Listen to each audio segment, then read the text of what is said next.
డ్రోన్లు నడిపే వారికి పండుగే, డెలివరీ బాయ్స్కు రక్షణ. మన పొరుగున ఉన్న కర్ణాటక, మహారాష్ట్రల కంటే తెలంగాణ ఈ విషయంలో ఎంతో ముందుంది.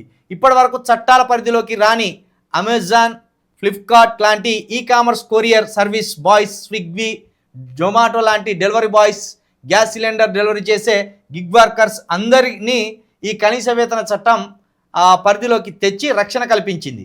ఇక కొత్త టెక్నాలజీ అయిన డ్రోన్లతో పొలాల్లో మందులు చల్లే వారిని హైలీ స్కిల్డ్, ఎక్కువ నైపుణ్యం ఉన్న వారు కేటగిరీ కింద చేర్చి వారికి భారీ వేతనాలు ఖరారు చేసింది. చూద్దాం మరి ఇన్ని వేతనాలు ఇస్తున్నామని చెప్తున్నారు, అవి అమలు అయితూ నిజంగా మన నిరుద్యోగులు బాగుపడితే సంతోషమే. ఈ కొత్తగా ఇచ్చిన ఉత్తర్వుల ద్వారా మరి ఎంతమంది కార్మికులకు న్యాయం జరుగుతుందో, ఎంతమంది కార్మికులు బెనిఫిట్ పొందుతారో చూద్దాం.